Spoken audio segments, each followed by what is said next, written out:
அப்படின்னா ஹிந்தி தான் பார்க்க போறோம். ஹிந்தியில வந்துட்டு என்ன பார்க்க போறோம், சக்யா அப்படிங்கிற எண்கள் தான் பார்க்க போறோம். அது வந்து நம்ம போன வீடியோல வந்துட்டு 20 வரையும் பார்த்தோம். இப்போ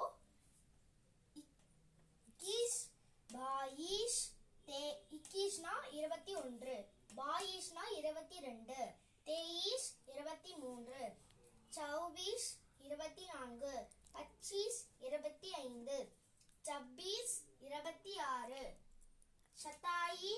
27, 28, 28, 29, 29, 30, 30. இப்போ ஹிந்தி மட்டும் படிப்போம். 21, 22, 23, 24, 25, 26, 27, 28, 29, 30. எங்க அம்மா எங்க டாக்டர் அம்மா கிட்ட நீங்க வைத்தியம் பார்க்க வாங்க, நீங்க எங்க இருந்தாலும் சரி, எந்த கண்ட்ரில இருந்தாலும் சரி, எங்க அம்மா கிட்ட கன்சல்டேஷன்